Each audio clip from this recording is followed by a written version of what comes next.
huge E string. Yeah. Which I'm like, ugh. I bought the low B as well. Because they had like a separate low B, so I was like, I'll take a 4-string and I'll take the low B. As well, yeah. Just in case, you know. Yeah. But I had him on one bass.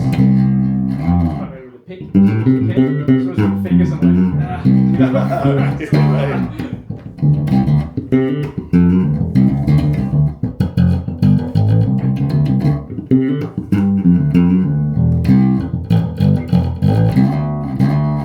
Strings are really nice. They're cool, right? Yeah, they're just like a little smoother, and they kind of sound like that forever. Right. They sort of like stay, they get a little bit more chill, but they never lose the like, they never just sound like wet noodles, which is sometimes rounds just fully die. Yeah. They never, at least for me, and I can kill a string, but they don't fully die.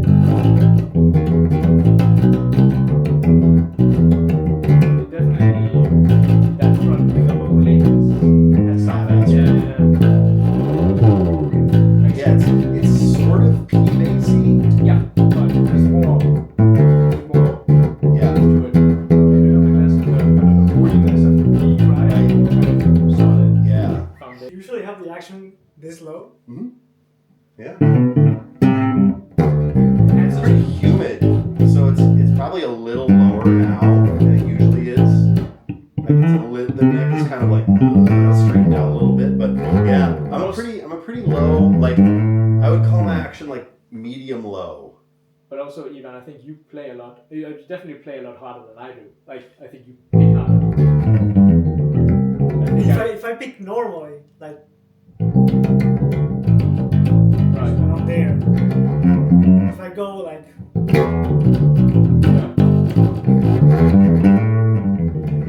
See, and it's weird. My default is like I almost never play with rasp. Like I almost never hit it hard enough to make it. Yeah. Yeah. I don't know. I play like really light. Yeah. Even though it sort of looks like I don't or something.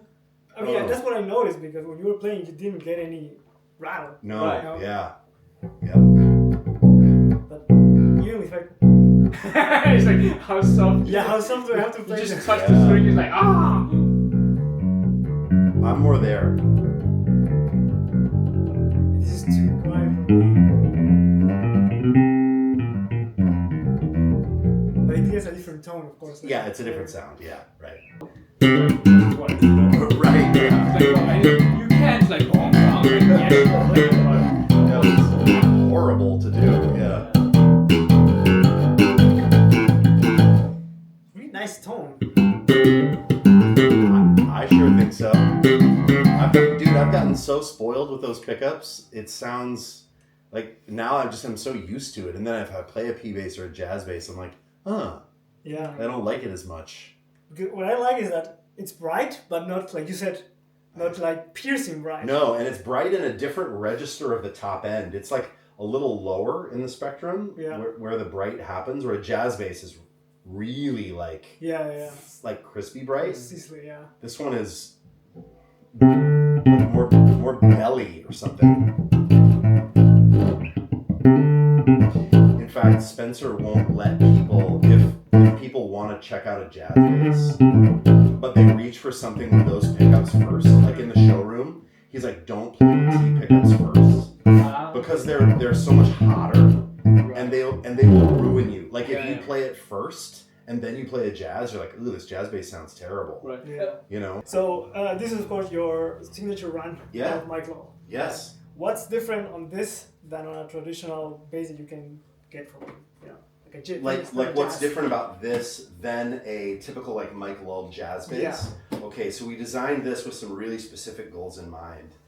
Mainly that it's a hybrid between a jazz bass and a T-Bird. Mm-hmm. And there's a very specific era of T-Bird pickups that they love, that Spencer's dad, Mike, loved. And they were from a 64 T-Bird. And he actually sacrificed one of the pickups, took it apart to see what made it so great. And the lore of Gibson pickups over the years is crazy. Like they're so different over the years, but they reverse engineered a 64 T pickup. And it's become, honestly, like my favorite passive pickup. I love it, especially in the neck position. So this bass, that is a big thing, right? It's essentially a hybrid between a jazz bass and a T-bird. This particular one has more like 70s spacing, so traditional neck position, but then maybe a slightly moved back to the bridge position. So this bass is roasted alder, and then the neck is roasted quarter sawn flame. It's beautiful. Yes, and it's nitro finish. They do that in-house. It's insane. This is a lava guard, which is like a real celluloid guard, rosewood board, and then the neck shape. It also has that big, like reverse oversized headstock, which I love. Yeah. But another big difference, two more things actually. Let me talk about this first. The circuit in it. We did linear taper 1 meg pots. And so with 1 meg pots, it lets more like top come through. Okay. Which for these pickups, I think is really nice. Yeah. Like if you use 250 or 500K pots, it'd be kind of like a little darker. Yes.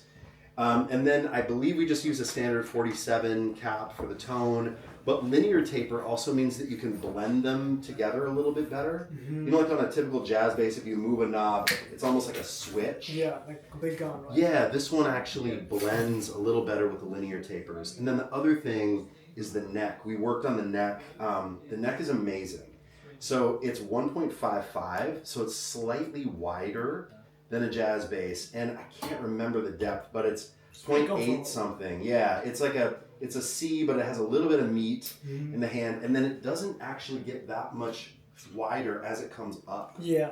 Which I love, actually. I really like that it doesn't get really fat at the heel. Yeah. And then the radius is like Gibson. It's like a 12-inch radius. So the idea was jazz bass meets P bass meets Gibson neck. Yeah. Yeah, let's do it. Yeah. It's really comfortable. I mean, the neck, we don't. super easy to play. Yeah. Also really comfortable. Tone, of course, killer. I think so. And super light. Yeah, and they source. I mean, I sound like a rep. I mean, I you know, like You are. Okay. I suppose I am. But yeah, they work with a wood supplier that always gets them really specific, like weighted blanks. Yeah. And they have a target that they like to hit. They don't typically like to go over 8.5 pounds for a bass. And I'm happy if they get up to that target. So I like a slightly heavier bass than maybe Spencer does at Lull. So he loves it when they come in at low 8s, like 8.1. Am I right about that, Spencer? I don't know. 7.9 to 8.2 maybe, but I like them 8.4, 8.5, and this one I think is like 8.4. Yeah, it's really well balanced. Yeah. Super light. Beautiful bass.